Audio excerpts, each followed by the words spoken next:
Mais c'était vraiment une erreur de débutant, moi je savais pas. Laissez-moi vous expliquer. Refais 1000 € en 2 heures. Du coup, je reçois un message, bande.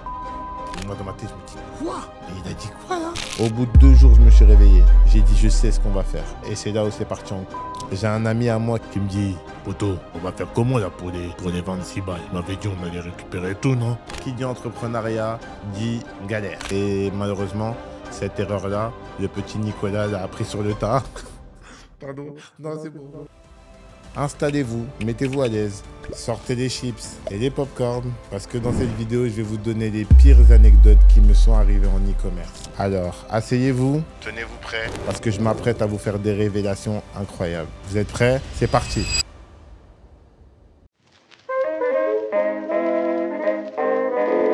Pour ceux qui ne le savent pas, moi c'est Marcus Sorens et ça fait déjà 5 ans que je me suis lancé dans l'e-commerce, plus précisément le dropshipping. J'ai réalisé plus de 10 millions d'euros de chiffre d'affaires. Mais qui dit faire beaucoup d'argent, dit aussi avoir eu beaucoup de galères. C'est pour ça qu'il fallait absolument que je vous fasse une vidéo où je vous raconte l'ensemble de mes anecdotes. Comme vous savez, j'ai toujours été transparent avec vous sur cette chaîne. Du coup, je vous parle du bon, mais je vous parle aussi du mauvais. Alors si je peux vous demander une chose, soyez indulgents avec moi. Parce que là, je vais vous raconter des erreurs que j'ai faites en étant débutant, des galères qui me sont arrivées, qui n'étaient pas forcément de ma faute, et plein d'autres anecdotes plus ou moins marrantes. Enfin bref, assez parlé, passons à l'anecdote numéro 1.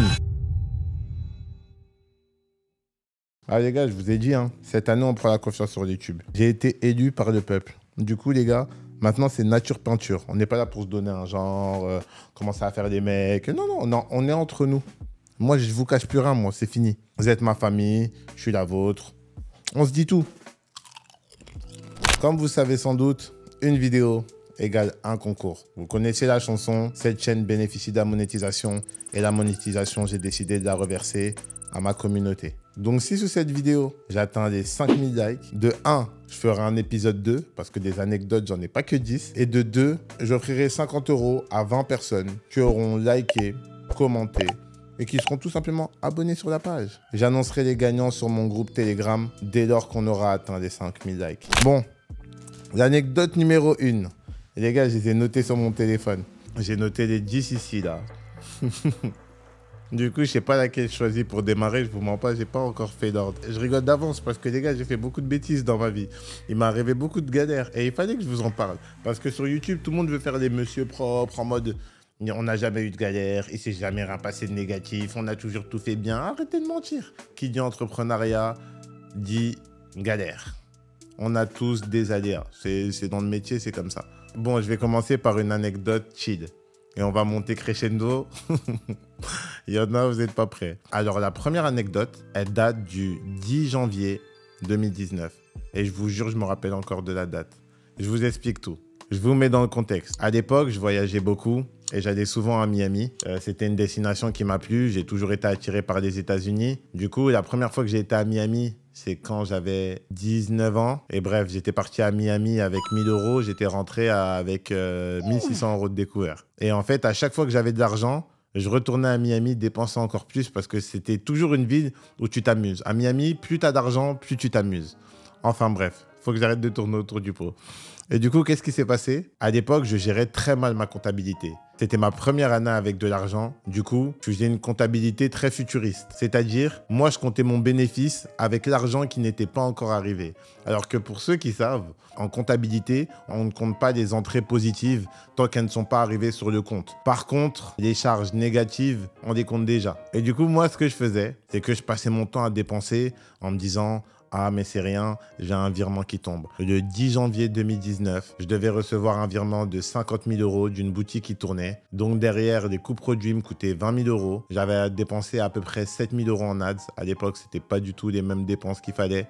Donc il me restait à peu près 23 000 €. Et du coup, le jour du virement, je reçois un message de Stripe qui disent « Nous sommes désolés. » Ça, c'est le pire mail.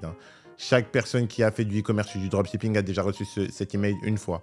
Et si tu ne l'as pas reçu, c'est que tu ne fais pas assez d'argent. Nous sommes désolés. Nous ne pouvons plus supporter votre business, blablabla. Bla, bla, bla. Moi, je me retrouve comme ça. Je dis, oh, mais comment c'est possible? Et moi, dans mes calculs, en fait, je vous explique. Je dépensais toujours l'argent en me disant que ça va tomber. Sauf qu'en fait, boum, Stripe il m'envoie un message pour me dire que mon compte il est banni et que mes virements sont suspendus pendant 90 jours. Donc moi je me dis quoi? Je me dis vas-y, c'est pas grave. On devait recevoir combien sur PayPal? On devait recevoir 26 000 euros. Manque de bol, je sais pas ce que Dieu avait avec moi. Et du coup je me suis retrouvé en plein Miami, mon dernier séjour, avec 50 euros en poche. J'avais plus d'argent. Mais moi dans ma tête, mon calcul il était bon. Et du coup, vous savez ce que j'ai fait? J'avais une visière Dior et j'ai revendu à mon ami Rafi qui m'a laissé 350 euros et j'ai pu rentrer avec ça en France et tenir la fin de mon séjour. Et après, je suis rentré. Quand je suis rentré, vu qu'à l'époque, honnêtement, le dropshipping, c'était 1000 fois plus facile, j'ai demandé à Suleiman de me prêter 5000 euros. J'ai rebalancé en ads. Et boum, je me suis refait genre 2-3 semaines après. Genre pour vous dire à quel point le dropshipping, c'était simple à l'époque. Et le problème, c'était ça. C'était qu'à l'époque, le dropshipping, c'était tellement facile et il y avait tellement peu de blocages que tu pouvais vite prendre la confiance en te disant « Oh, mais c'est rien, c'est tellement facile. » Et c'est pour ça qu'il y a beaucoup de dropshippers qui ont démarré en 2019 qui actuellement sont broke et beaucoup d'influenceurs de l'époque de 2019-2020 qui sont broke aussi. Parce qu'en fait, à cette époque-là, on se pensait vraiment les rois du monde. Sauf que malheureusement, toutes bonnes choses ont une fin. C'est pour ça que maintenant, je fais beaucoup plus attention à mon argent. Je suis beaucoup plus smart dans mes manières de dépenses et dans mes manières d'investissement. Parce que je vous mens pas, ça m'a plus ou moins traumatisé. Donc la morale de cette histoire, les gars, c'est de tout simplement faire attention à vos finances. Ne dépensez pas votre argent en calculant des entrées qui ne sont pas encore rentrées. Faites correctement votre comptabilité. Moi, ce que je vous conseille, c'est de dépenser au maximum 10 à 20% des bénéfices que vous faites rentrer. Le reste, ça doit être de l'argent qui doit être mis de côté pour peut-être prendre un apport en immobilier, en tout cas dans des investissements concrets et solides. 30% qui peuvent être réinjectés dans le business. Vraiment, faites les choses bien. Je ne vais pas vous dire d'impérativement donner 10% pour l'aumône, je ne le fais pas à chaque fois. Bref, passons à l'anecdote suivante. La deuxième anecdote, c'est une anecdote qui aurait pu arriver à tout le monde. Donc vraiment, faites attention. Mon shop a sauté 3 fois en 24 heures et en pleine promo. Je vous explique, je vous remets dans le contexte. On est en septembre, octobre 2020. Il y avait beaucoup de personnes qui vendaient des sacs à main. En gros, je vous explique, il y avait une offre marketing qui marchait bien. Et d'ailleurs, c'est sûr qu'elle marche encore bien en ce moment. C'était tous les sacs à 10 euros. Et derrière, bien sûr, la livraison, elle est gratuite à partir de 30 euros. Du coup, tu prends les sacs, nous coûtaient approximativement 2 à 3 euros, plus la livraison 2 euros. Mais derrière, vu que le client paye la livraison, ça fait 10 plus 4,95 ou il en prend 2 ou 3. Bref, tu arrives à marger. Donc moi, à l'époque, j'étais sur le marché espagnol. Ça cartonnait et je prenais régulièrement des placements de produits là-bas. J'envoyais souvent mes coachings là-bas. C'était un marché qui cartonnait. Maintenant, qu'est-ce qui se passe? C'est que au moment de la promo, l'influ, elle nous fait un placement. Je vais vous mettre les chiffres qui sont ici ou ici. C'est sûr que j'ai encore des screenshots. Le placement, il commence. On est peut-être à 400 visiteurs en live. Et bref, on monte à 7000 euros de chiffre d'affaires en 3 heures. Boum, le site, il saute. Du coup, la personne qui m'a géré le placement m'appelle, dit l'influenceuse, elle ne comprend pas. Le shop, il a sauté. Qu'est-ce qui se passe? Moi, je lui dis, bah franchement, c'est vraiment pas normal. Je comprends pas ce qui s'est passé. Après, je vais vous expliquer la potentielle raison qui fait que ça sautait systématiquement. Pas de panique. Écoute, je lui mets un petit pipeau. Je lui dis, écoute, je pense que le shop a sauté parce qu'il y avait trop de visites. Donc, dis à l'influenceuse qu'elle a fait exploser le shop parce qu'elle a fait exploser les ventes et on va voir ce que ça donne. L'influenceuse, elle décide de jouer le jeu. Le lendemain matin, qu'est-ce qu'elle fait? Elle refait une promo. Et elle dit en espagnol, Adiba, adiba, oh my god. Bref, en espagnol, on a fait exploser le site internet. J'ai l'audience la plus solide d'Espagne. Le site, il a cartonné. Tellement que ça a cartonné, les filles. On a fait exploser le site. Elle remet la deuxième partie de promo. On refait 7000 euros en 2 heures.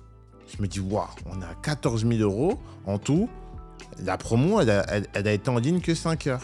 Vous savez pas ce qui se repasse? Ça ressaute encore. L'influ, elle a rejoué le jeu encore une fois. Elle a dit, guys, s'il vous plaît, prenez votre temps. Vous n'êtes pas obligé de tous y aller en même temps. S'il vous plaît, prenez votre temps. Elle a reposté encore. Et là, ça a tenu plus longtemps.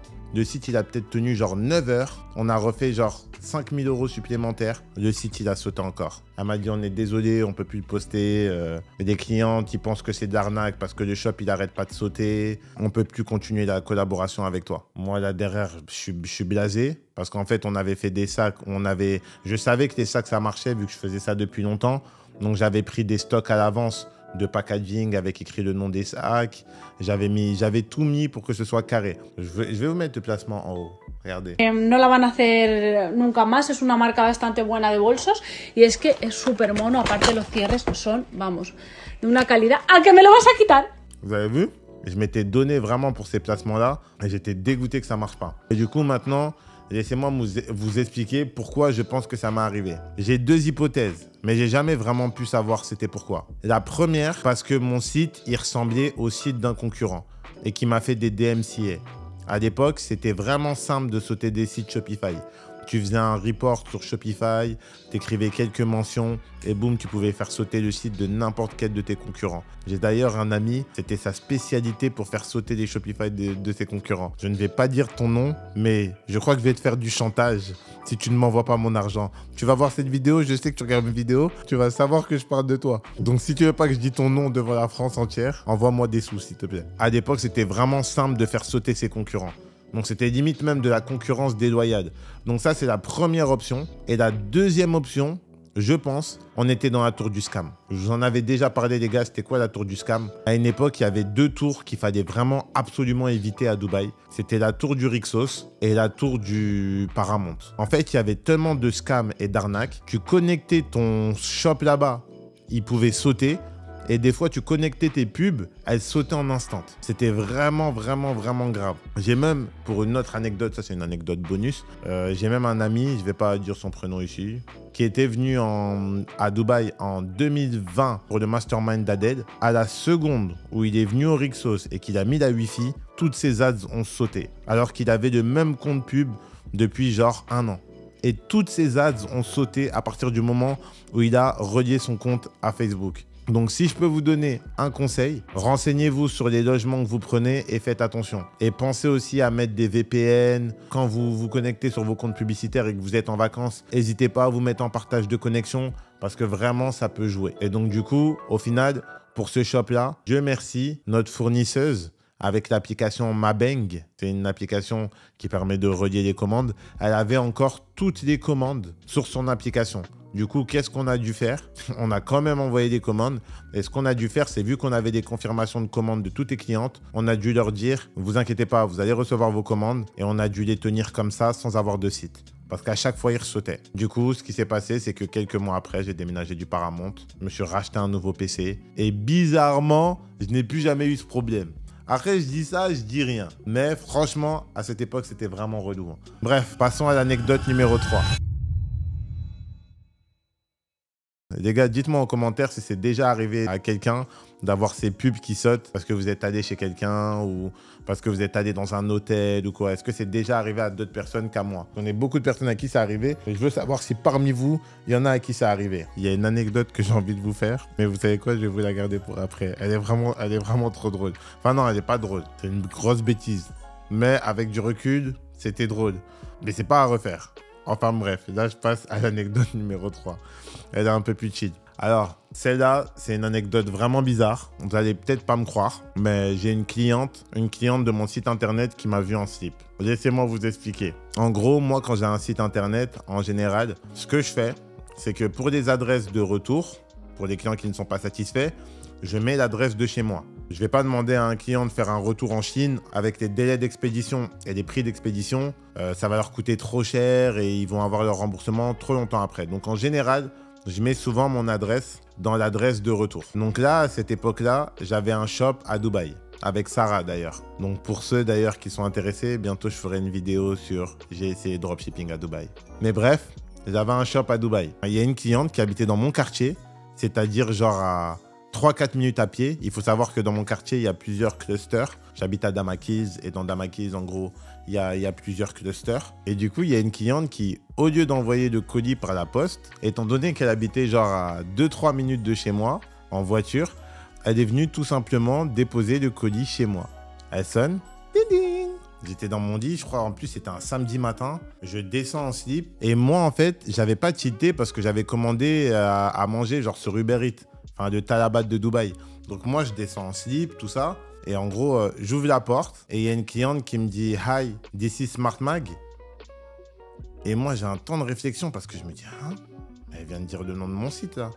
Je dis « Yes ». Elle me dit, this is for you. Mais elle me tend ça avec les deux mains. Alors que moi, j'avais mis ma tête comme ça. Parce que j'étais en slibard. Du coup, je mets mes mains comme ça. Je récupère le colis. Elle me dit, thank you. When I will have my refund.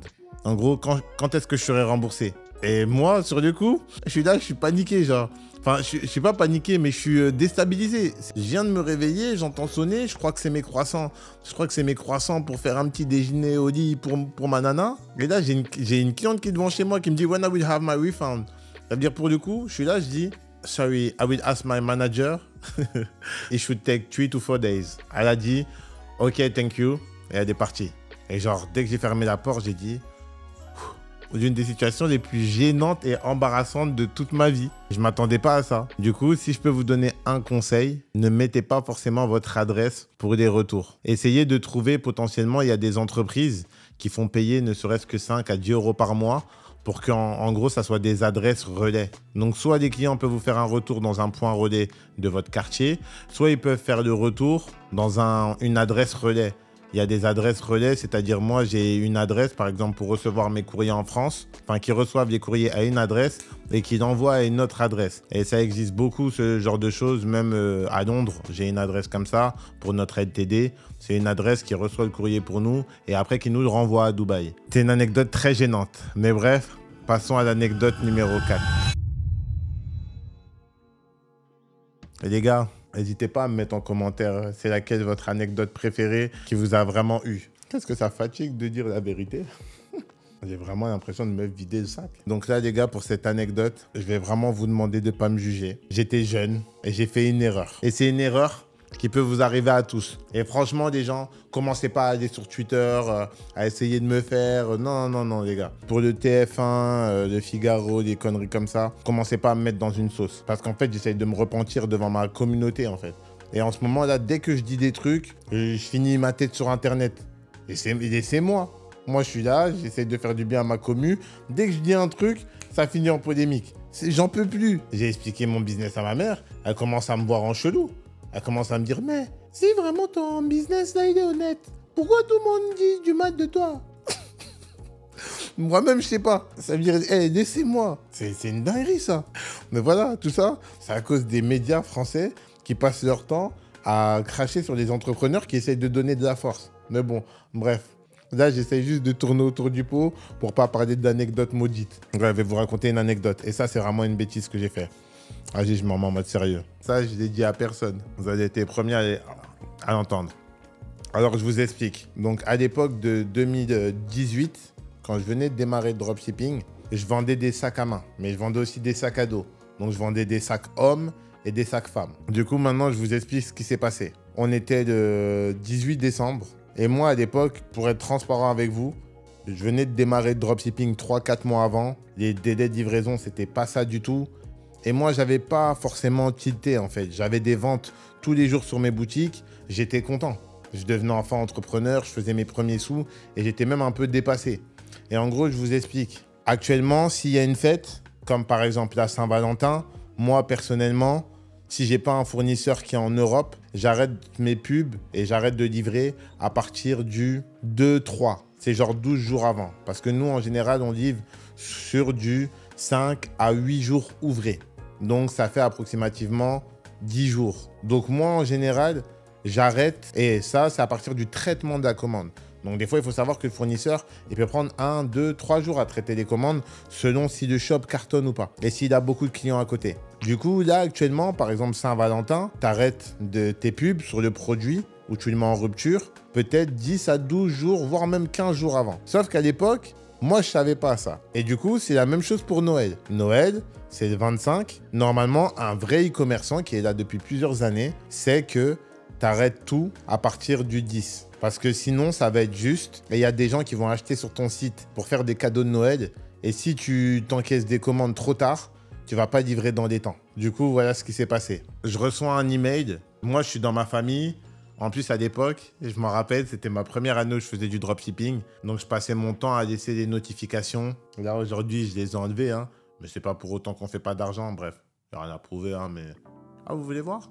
Vous voulez voir? Vous savez quoi? Hop. Comme ça, vous voyez que c'est du live. Hein. C'est J'ai pas dû découper, hein. Là, hop, je vais cacher ici. J'espère qu'on pourra voir et zoomer. Et là, ici, vous pouvez voir qu'on est à 275 000 sur cette boutique. Et là, je vais vraiment cacher, sinon on va voir le nom de la boutique. 275 000. Donc j'espère qu'on pourra zoomer. Si on peut pas zoomer, tant pis. Et là, vous pouvez voir. Et ça, c'est des chiffres qu'on fait quotidiennement, tous les jours. Mais j'essaye vraiment sur YouTube de pas forcément show off que mes chiffres.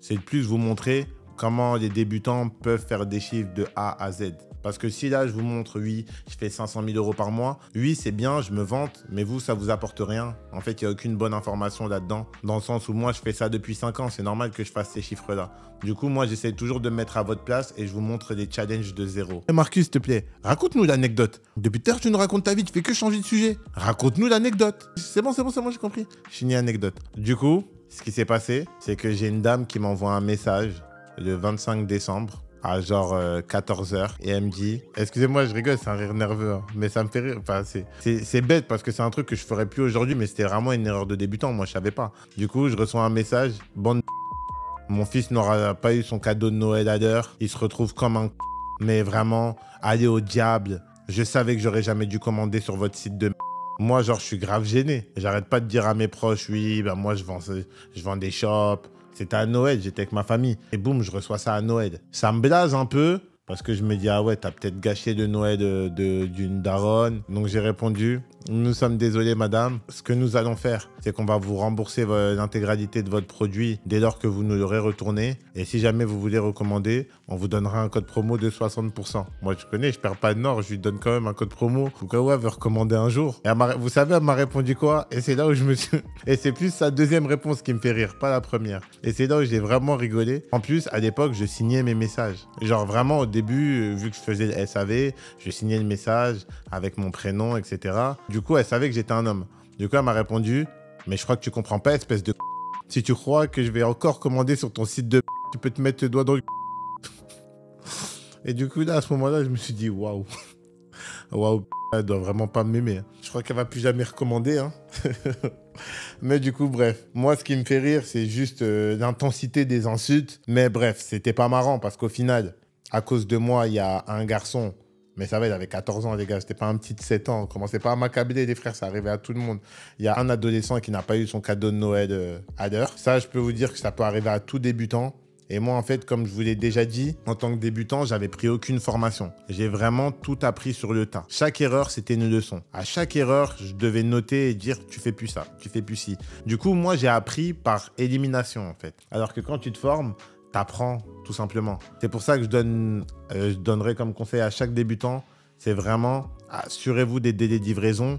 Et oui, c'est une opportunité de vendre à Halloween, Noël, Thanksgiving, Saint-Valentin, Pâques, la fête des pères, la fête des grands-mères, bref. Toutes les occasions sont bonnes pour vendre, mais vraiment, c'est important. Assurez-vous de pouvoir livrer dans les délais. Donc, c'est pour ça qu'il faut vraiment prendre de l'avance. C'est pour ça qu'en général, les gens qui font des pubs pour des fêtes, ça démarre presque un mois avant ou 3 semaines avant. Parce qu'en fait, ils savent que s'ils démarrent 2 semaines avant, ils vont jamais pouvoir livrer en temps et en heure. Donc voilà, c'est tout pour ce conseil-là. Vraiment, les gars, me jugez pas. C'est une erreur de débutant. Je regrette, mais je savais pas. J'avais mal calculé. Je savais pas. Je suis désolé. Mais encore une fois, les gars, je vous avais dit, moi, sur ma chaîne, c'est 100% transparence. Je fais pas partie des gens qui vont vous dire que le business est tout beau, tout rose. En tant qu'entrepreneur, on fait tous des erreurs. On apprend des choses qu'on ne doit plus faire. Donc malheureusement, j'ai fait une erreur que je regrette. Mais aujourd'hui, je peux me permettre de vous en parler. Comme ça, vous ne ferez pas cette erreur. Et aussi vous dire que le business, c'est pas toujours tout beau, tout rose. Tout le monde s'est déjà trompé. Tout le monde a déjà fait des conneries. Ça arrivé à tout le monde. Il n'y a aucun entrepreneur qui peut dire « j'ai jamais merdé ». Être entrepreneur, c'est la débrouillardise. Donc, il y a des choses, malheureusement, que tu apprends sur le tas. Et malheureusement, cette erreur-là, le petit Nicolas l'a appris sur le tas. Pardon. Non, c'est bon. C'est bon. Mais... non, je rigolais. Mais je ne referai plus. Bref. Passe à l'anecdote suivante. L'anecdote suivante, c'est quoi? Celle-là, elle est pas mal. Je reçois beaucoup de messages de personnes qui me disent « Marcus, pourquoi tu parles jamais de Minea? Je suis vraiment désolé, mais il faut que j'en parle. Tu parles de Copify, tu parles de PPI, tu parles du Creative Center, tu parles de tous les outils sauf Minea. Pourquoi tu ne parles jamais de Minea ?» Laissez-moi vous expliquer la vérité. Dans Minea, ils sont plusieurs fondateurs. Il y en a un particulièrement que je peux pas me voir, même quand je vois sa tête en ads, j'ai envie de l'étrangler. Et il y en a un autre que j'adore. C'est vraiment mon ami, genre je l'apprécie. Et il y en a un autre que vraiment il me sort par les trous de nez. Et du coup, je vous explique le truc. J'ai été en procès avec l'un des fondateurs de Minea. Alors, laissez-moi vous remettre dans le contexte. Mon premier logiciel, il date de 2020. Moi, je suis une personne, j'ai toujours été attiré par des SaaS, c'est-à-dire Solution as a Software, c'est-à-dire il y en a, ils vont caricaturer, dire des applications, mais c'est plus des applications, enfin, c'est des SaaS. C'est des logiciels. Et du coup, honnêtement, moi, c'est un truc qui m'a toujours attiré. Avant même le e-commerce. D'ailleurs, j'avais écrit, je m'en rappelle, sur Facebook, à l'un des fondateurs de Hitch à l'époque. Je disais que leur application, elle me passionnait. J'étais toujours vraiment... En fait, j'ai toujours voulu faire des apps. Ça m'a toujours attiré. Maintenant, je vous remets dans le contexte. On est en mars 2020. Et en gros, à cette époque-là, j'étais vraiment, niveau e-commerce, j'étais vraiment en hype. Un peu moins que maintenant. Parce que maintenant, on est à la page numéro 1. Si on enlève le grand Manitou.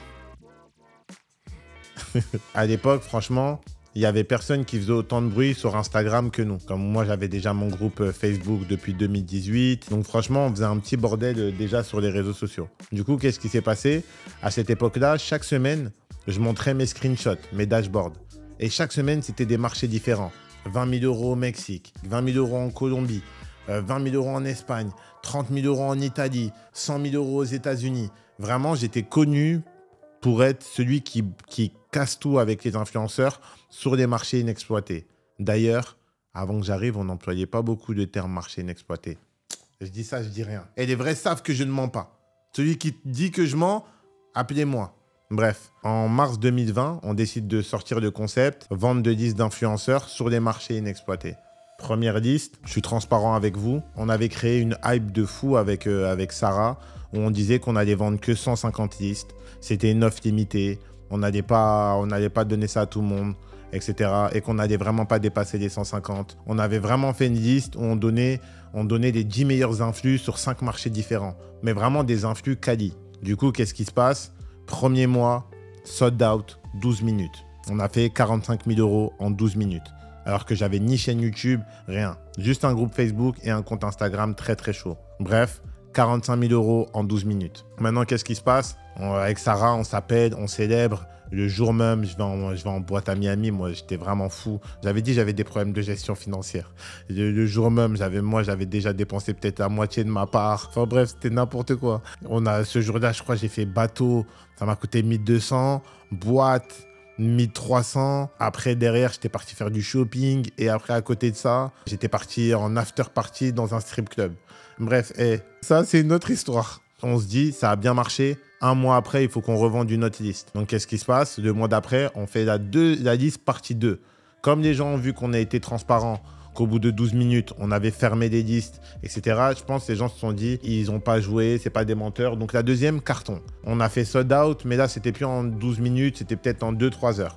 Mais on a tout vendu. Maintenant, moi, j'ai vu que les chiffres, ça ralentissait un peu. Du coup, dans ma tête, je réfléchissais déjà à est-ce que c'est pas mieux qu'on doit remettre un abonnement? Est-ce que si? Est-ce que ça? Je savais pas quoi faire. Du coup, à ce moment-là, comme par hasard, l'un des fondateurs de Minea qui m'écrit et qui me dit salut Marcus, j'ai vu que tu vendais des listes d'influenceurs. Moi, je vais bientôt vendre une newsletter qui te permettront de savoir tous les placements de produits qui ont été produits. Enfin, tous les placements de produits qui se sont passés en une semaine.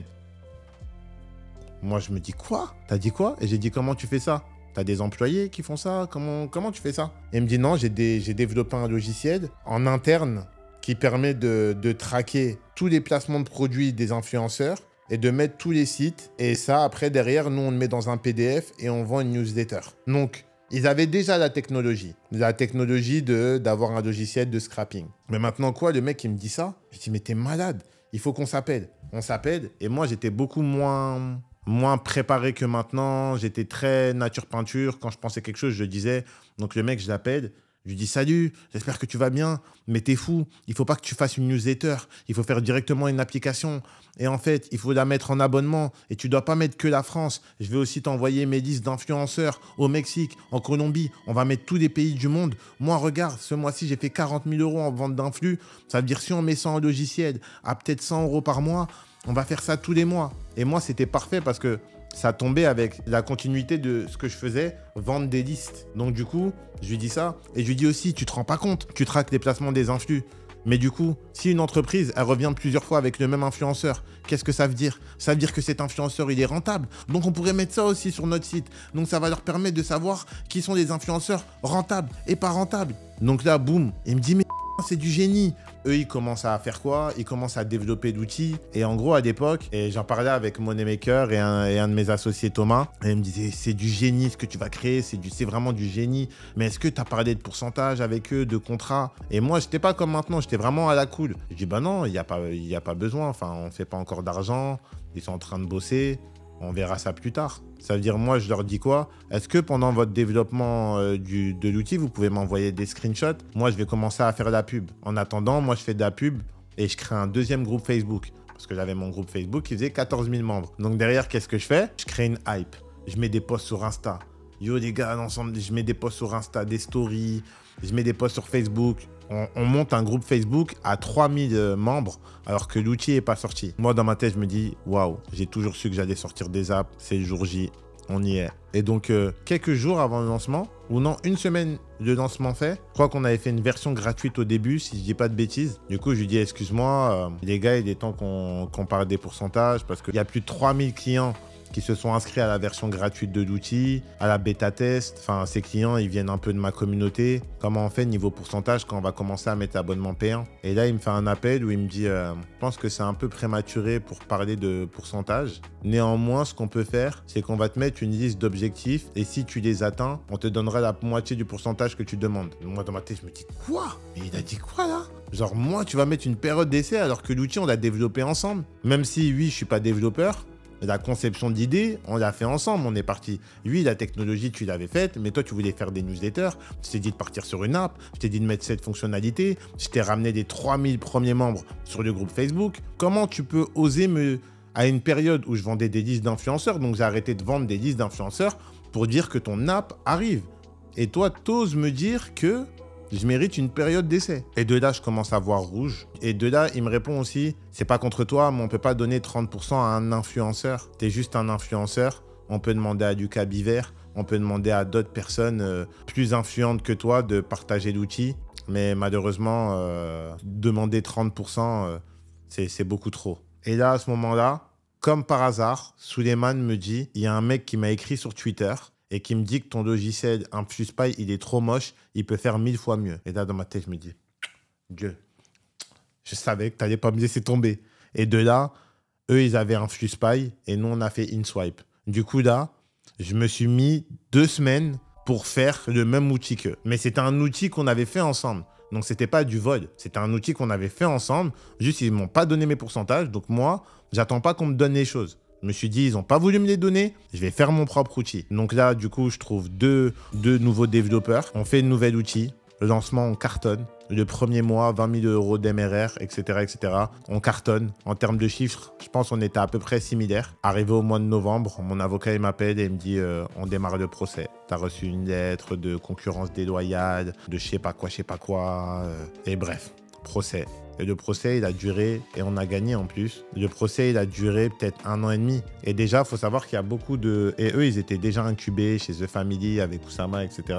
Vous savez qu'il y a beaucoup d'entreprises, c'est une stratégie de beaucoup d'apps de faire ça, c'est de faire des procès. Et des fois, faire des procès, pour une boîte qui n'est pas incubée, qui vient de démarrer, ça peut couler une boîte, en fait. Du coup, ce qui s'est passé, c'est qu'avec le temps, il y avait de plus en plus de polémiques avec les influenceurs. Mes associés qui étaient développeurs, ils étaient de moins en moins hypés par le produit. Tout le monde était saoulé. À chaque fois que l'avocat nous écrivait, c'était pour nous parler du procès. Et du coup, ce qui s'est passé, c'est qu'on a tout simplement fermé l'outil et l'outil est mort quelques mois après. Mais la chose qui me rassure, c'est que leur outil à eux aussi est mort, vu qu'eux, ils se sont concentrés sur Minea. Et moi, ensuite, j'ai fait Copify. Déjà, donnez-moi votre avis en commentaire. Dites-moi pour vous si j'ai eu raison ou si je suis tout simplement un voleur. Si vous trouvez que c'est moi qui ai en tort. Parce qu'en vrai, ils avaient la technologie, mais en fait, avoir une technologie sans avoir de bons produits et de bon marketing, ça vaut rien. Et du coup, c'est pour ça que j'utilise pas Minea. Voilà, je me confesse. Mon associé, il m'a dit, tu penses qu'en additionnel de Copify, on pourrait proposer Minea aux membres de la formation et au coaching? Plutôt mourir que faire ça. Et du coup, voilà. Donc maintenant, vous savez les gars que vous ne verrez jamais Minea sur ma page. Mais pour être transparent avec vous, j'ai entendu que du bon à travers cet outil-là. Je reste honnête, malgré le fait qu'il y a un des fondateurs que j'ai envie de... En plus, vous savez ce qu'il faisait? Quand son logiciel, il cartonnait, il venait liker mes photos. J'ai dû le bloquer carrément, il me provoquait. Il likait mes photos, il likait mes trucs. Le jour où j'ai reçu la lettre du procès, il a liké toutes mes photos. Enfin bref, voilà pourquoi en fait vous verrez jamais Minea sur ma page. J'ai quand même la transparence de dire que j'ai entendu que c'était un outil plutôt pas mal. Ça, c'était vraiment une anecdote qu'il fallait que je raconte un jour. J'en avais gros sur la patate, hein, putain. On va passer à une autre anecdote. Celle-là, elle est un peu plus chill. J'ai raconté ça à mon associé tout à l'heure avant de venir. Il m'a dit arrête de mentir, tu mens, c'est pas possible. T'as inventé ça juste pour amuser la galerie. Les gars, dites-moi en commentaire si vous pensez que je mens ou pas. Je vous jure que c'est la vérité. En gros, je vous explique. Septembre 2018, je venais de démarrer le dropshipping. Du coup, ce que je faisais, c'est que je commandais beaucoup de produits à la maison pour les envoyer aux influenceuses. Parce que je commençais à démarrer mes premiers placements de produits. Donc du coup, ce qui s'est passé, c'est que pour les influenceuses, j'avais fait un joli packaging de manière à ce qu'elles me font de bons placements de produits. J'ai eu un placement de produit d'une influenceuse. C'était une amie de NaoBabe d'ailleurs. Et cette influenceuse-là, pour vous dire la vérité, elle avait que 15 000 followers et je ne la payais pas. Juste, elle prenait des produits gratuits et je lui donnais, je crois, 3 € par vente. Parce que j'avais genre 10 € de bénéfice. Et ça, c'est un truc que vous pouvez faire. Pour tous ceux qui n'ont pas d'argent, retroussez vos manches. Faites-vous une liste d'influenceurs qui ont entre 5 000 et 50 000 et demandez-leur de faire de la pub gratuitement pour votre produit en échange d'un pourcentage. Je vous assure qu'il y en a au moins un qui va dire oui. Parce que, je ne sais pas si vous vous rendez compte, hein, mais moi, je connais des influenceurs de TikTok qui ont plus d'1 million d'euros. Ils sont broke. Ils sont broke. Ils n'ont pas d'argent. Les influenceurs de Snapchat, un peu plus. Les influenceurs de TikTok n'ont pas autant de sous que ça. C'est-à-dire, vous n'êtes pas à l'abri que là, vous proposez à quelqu'un qui a 30 000 followers de faire une pub, vous lui donnez le produit gratuit et derrière, vous partagez sur les ventes. Vous n'êtes pas à l'abri d'avoir plusieurs clients qui vous disent oui. Du coup, l'influenceuse, elle m'avait fait un placement. À ce moment-là, on avait fait approximativement peut-être 15 ventes ce jour-là. Et du coup, c'est pas, je vois une des ventes, elle est genre à 7 minutes de chez moi à pied. Du coup, vous savez ce que j'ai fait? Je me suis fait passer pour un livreur UPS. En gros, vu que le prix d'une livraison, c'est coûteux, le produit, je l'avais déjà à la maison, elle habitait à 7 minutes à pied. Du coup, moi, qu'est-ce que j'ai fait? Le produit était dans un packaging, donc je l'ai mis dans un carton. J'ai emballé, j'ai regardé l'adresse de la cliente. Moi, j'habitais à Longjumeau, elle habitait à Chili-Mazarin. C'est genre à 12 minutes à pied, même pas. Du coup, qu'est-ce que je fais? C'était l'année où je venais de quitter Domino's. J'avais encore mon ensemble. Qu'est-ce que je fais? Je mets des Timberland, je mets un pantalon noir, je mets une veste, vous savez, des hoodies polaires là, d'hiver, une veste et je vais là-bas avec une casquette. J'arrive, je sonne, ding ding. Et en gros, bah, elle ouvre. Je lui donne le colis et elle dit mais j'ai rien commandé. Je savais même pas que les livreurs disaient pas ça. C'est un colis de la part du site. Bip. Elle me dit mais vraiment? Mais j'ai commandé il y a 2 heures. Mais j'ai jamais eu une livraison aussi rapide. Tu m'étonnes que tu n'as jamais eu une livraison aussi rapide. Et du coup, voilà. Du coup, j'ai posé directement le colis. Franchement, sur le coup, toute la route, j'ai eu chaud. Je me suis dit, imagine, elle se rend compte, mais elle pouvait pas savoir. J'arrive avec un colis. Le colis, j'ai quand même mis le papier blanc dessus, l'étiquetage pour mettre son nom, prénom. J'ai donné. Elle m'a dit « Ah, j'ai jamais reçu ça !» Et boum, je suis rentré chez moi. Voilà comment je me suis fait passer pour un livreur UPS. Celle-là n'était pas ouf, mais il fallait quand même que je vous la raconte. Anecdote suivante. Celle-là, elle est pas mal. Vous allez vraiment me dire hey, « c'est un cassos ce Marcus ». Dans cette anecdote, je vais vous raconter comment je me suis fait arnaquer 30 000 € par une influenceuse alors que l'argent n'était même pas à moi.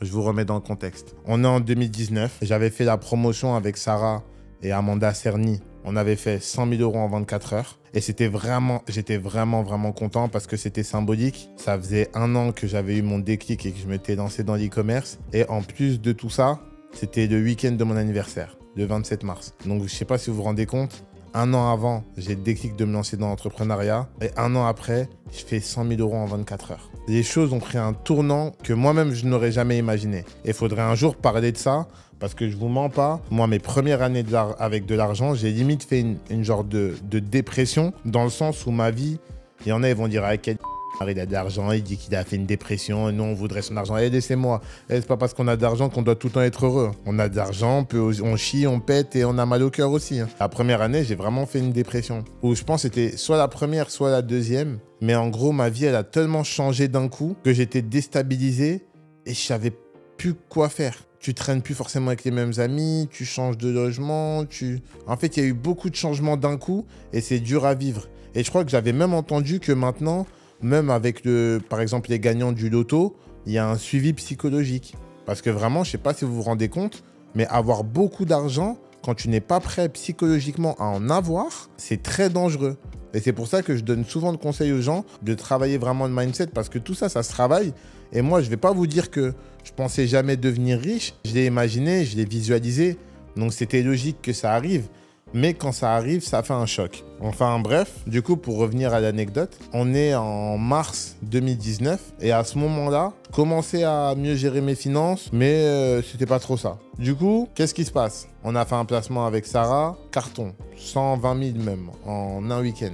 À côté de ça, je raconte ça à un pote à moi et il me dit quoi? Il m'a dit, si t'es chaud, on repaye l'influenceuse. Comme ça, tu refais un placement de produit avec elle et tu refais 100 000 €. Donc moi, à l'époque, j'étais un peu jeune et naïf. Et je me disais quoi? Bah, si tu as fait 100 000 € une fois, tu vas faire 100 000 € deux fois. Sauf que vous savez, c'était quoi la différence entre les deux sites? Il y avait un site qui avait déjà fait ses preuves et qui avait déjà généré plus d'1 million. Donc tout était carré au niveau du taux de conversion, du brief, des modèles. Tout était carré en fait. Tout était carré en fait. Tout était fait pour que ça marche. D'ailleurs, je vais vous mettre le placement de produit ici. C'était ce produit-là. So let me break it down. That was $10, that was $10, that was $10. That's insane. It looks so good. Swipe up, click that link. You only have 3 hours left to get these for $10 each. Avec un placement comme ça, je vous dis, ça a cartonné. Donc je me suis dit que le deuxième produit allait fonctionner comme le premier. Sauf que la différence entre les deux, c'est qu'il y en avait un qui avait déjà fait des preuves. Et le deuxième, j'aurais peut-être dû prendre de petits influx, tester le brief, tester le site, tester la conversion de ce site-là. Moi, j'ai tout simplement supposé que si j'ai fait 100 000 une fois, je vais faire 100 000 deux fois. Du coup, qu'est-ce qui se passe? On paye l'influenceuse 30 000. Et en fait, il faut savoir que les influx aux States ou même à l'étranger, elles facturaient les publicités par slide. Slide de 15 secondes. Donc moi, je lui avais dit à l'oral qu'il fallait qu'elle mette un slide de 15 secondes. Et du coup, qu'est-ce qui s'est passé? C'est qu'elle poste une vidéo de 15 secondes et il n'y a pas les deux autres. Et moi, j'avais payé même pour 3 slides et un rappel 24 heures après. Donc moi, je lui dis Hi Lacey, c'est la manageuse de Amanda Cerny. Elle aussi, si je l'attrape, je vais la balayer. Je comprends pas pourquoi on a eu qu'un seul slide. Elle a dit ça, c'est ce qui a été écrit sur le contrat. Tu l'as signé. Je dis, oh, elle est beaucoup moins cordiale qu'avant que je paye. Pourquoi elle me parle comme ça déjà? I don't understand what you're talking about. À cet endroit-là de la conversation, je lui envoie un screenshot. We've talked about the fact that I was going to take 4 slides. On a parlé du fait que j'allais prendre 4 slides. Et à ce moment-là, elle me dit nope.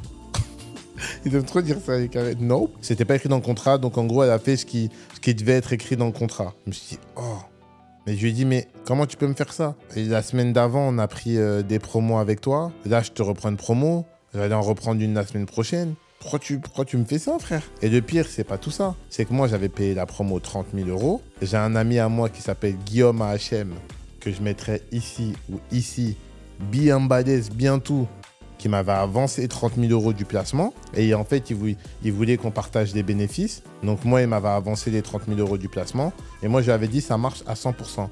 Impossible qu'on perde d'argent. Du coup, qu'est-ce qui s'est passé? Elle met qu'un seul slide. On se retrouve avec 100 visiteurs en live. Sauf que je sais pas si vous vous rendez compte, mais je l'ai payé 30 000 €. Et quand on avait fait la promotion avec Sarah, c'était du 1 200 € en live. Enfin, c'était du 1 200 personnes en live pendant 48 heures. Là, c'était 100 personnes. Et au final, bref, le placement, il a fini comment? Il a fini à 4 000 € de chiffre d'affaires. Alors que l'influenceuse, j'avais payé 100 000 et qu'elle m'a arnaqué. Donc déjà, dites-moi, vous, en commentaire, si c'est bien fait pour moi ou si pour vous, elle m'a arnaqué. Mais moi, personnellement, en fait, elle a joué par des règles. Et c'est pour ça qu'il y a plein de gens, il y a plein d'entrepreneurs qui s'estiment honnêtes parce qu'ils ne franchissent pas la loi. Mais c'est pas parce que tu franchis pas la loi que tu es honnête. Il y a des choses qui sont morales et des choses qui sont immorales. Et c'est là la ligne qui est pas claire, c'est que tu as beaucoup d'entrepreneurs en fait qui vont dire mon business il est légal. Oui, c'est légal. Oui, il y a des possibilités de marquer certaines choses dans les CGV, mais c'est immoral. Donc légalement parlant, elle m'avait pas arnaqué, mais moralement parlant, elle m'a arnaqué. Elle sait très bien que j'aurais jamais signé si j'avais vu qu'il y avait écrit un seul slide. Enfin bref, au final, maintenant, qu'est-ce qui se passe? Il y a un grand bonhomme de 2 mètres qui s'appelle Guillaume qui me dit « Poto, on va faire comment là pour les 26 balles? Il m'avait dit on allait récupérer tout, non ?» Moi, encore une fois, vous connaissez, j'ai mal géré mon cash flow. Il me reste genre 8 et genre, j'allais pas tout lui donner pour le truc. Donc moi, dans ces cas-là, donc ce que j'ai fait, j'ai dit « S'il te plaît, laisse-moi prendre du budget et je vais me relancer. » Moi, déjà, il faut savoir quelque chose. C'est que quand ça va pas, je dors. Par contre, après ces 48 heures-là, j'ai des idées de malade. Donc, quand je vais pas bien, qu'est-ce que je fais? Je dors pendant 48 heures. Du coup, qu'est-ce que j'ai fait? Je suis rentré chez moi. J'ai dormi. Au bout de 2 jours, je me suis réveillé. J'ai dit, je sais ce qu'on va faire. Et c'est là où c'est parti en placement en Espagne. Payé d'un flux de 2 000 €. 28 000 €. C'est sorti de mon cerveau comme dans un rêve. Placement en Espagne, 2 000 €, 28 000 €. Les produits me coûtaient 50%, donc sur des 28 000 €, t'enlèves 50%, il reste 14 000. T'enlèves le prix de la promo de 2 000, 12 000 de bénéf. Je reprends une autre promo avec la même influx, puis je reprends 2 nouvelles influx. Donc là, je prends 6 000 € de promo. Une promo, je fais 18 000, une autre 27 000, une autre 15 000.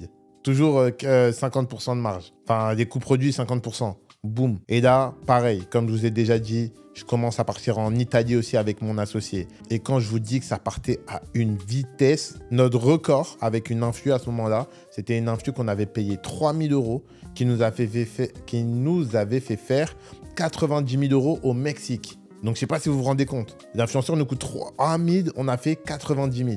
Les coûts produits 45 000, bénéfices 42 000. C'était une dinguerie. Et là, plus jamais, en fait, ça m'est plus jamais arrivé de retomber à zéro. Là, c'était terminé. On faisait des week-ends à 30, 40 000 de bénéfices. Et là, j'ai enchaîné.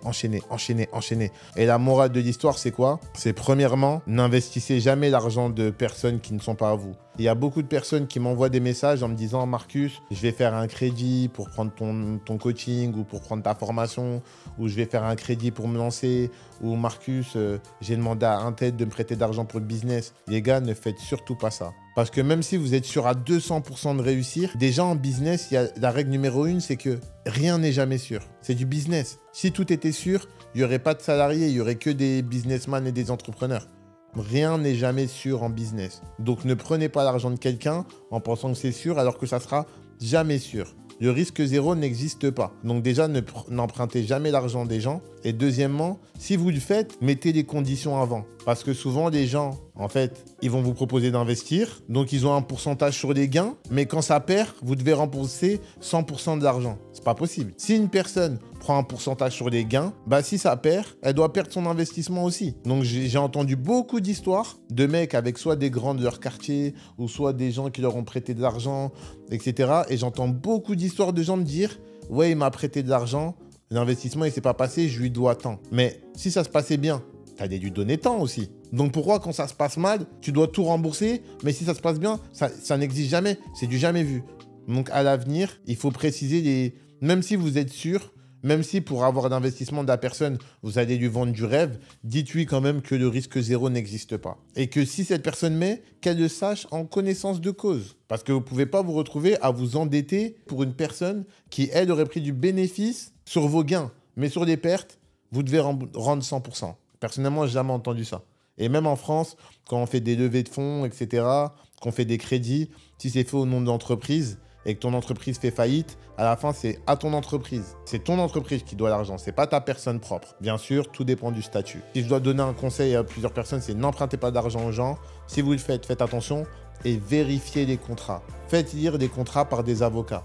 Parce que dites-vous quelque chose, les personnes qui vous envoient des contrats, eux-mêmes, ça a été fait par un avocat. Donc pourquoi vous allez signer? Vous n'êtes pas avocat. Faites-le relire par un avocat, quitte à ce que ça vous coûte 50 €, 100 €. Faites-le relire par un avocat. Un jour, j'ai eu une amie, c'était pas vraiment une amie, une meuf avec qui j'ai failli travailler. Elle m'avait envoyé un contrat d'un avocat et j'ai mis 1 semaine, 2 semaines avant de signer. J'ai dit pas de souci, je vais envoyer ça à mon avocat. Et elle me répond, pourquoi tu signes pas? C'est du français, non? Moi, vous savez ce que j'ai répondu? J'ai dit, ton contrat, qui est-ce qui te l'a fait? C'est toi ou c'est ton avocat? C'est mon avocat. Bah donc c'est du français, mais ça a été fait par un avocat. Donc moi, avant de signer, ça va être mon avocat qui va me dire si je peux signer ou pas. Fin de la conversation.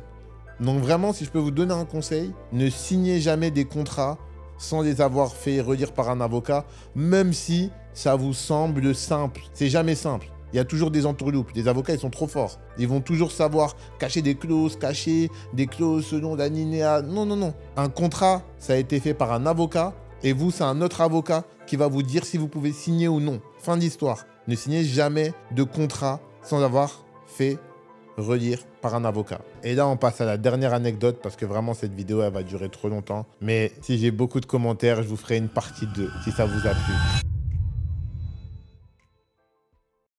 La dernière, elle est plutôt soft. C'est tout simplement que un jour, ça m'est arrivé d'envoyer des commandes aux clients. Et du coup, qu'est-ce qui s'est passé? C'est que les commandes étaient déjà parties et mon Stripe avait sauté. C'était ma première expérience dans le dropshipping, juillet 2020. Et Stripe a décidé de rembourser tous les clients. Du coup, j'avais fait une promo où j'avais fait 1700 €. Dieu merci, c'était pas beaucoup. Du coup, moi, pour aller rapidement, pour aller vite, j'ai envoyé toutes les commandes aux clients, ce qui était équivaut à environ 650 € ou 800 €, un truc comme ça. Sauf que j'avais payé d'avance toutes les commandes aux clients, sauf que j'ai vu que le lundi, toutes les commandes ont été remboursées. Du coup, j'avais déjà payé des fournisseurs qui n'ont bien sûr pas voulu me renvoyer l'argent. Et mon Stripe, j'ai été remboursé. Et les clients ont été remboursés sur Stripe. Donc, si je peux vous donner un dernier conseil par rapport à ça, c'est tout simplement, n'hésitez pas à payer votre fournisseur après que les commandes soient arrivées si vous avez un Stripe qui est nouveau. Parce qu'en fait, ça peut arriver que quand votre Stripe est nouveau, vous n'avez pas eu beaucoup de commandes. Ils décident tout simplement de rembourser vos clients s'ils trouvent que vos premières activités sont suspectes. Donc, je vous conseillerais de 1,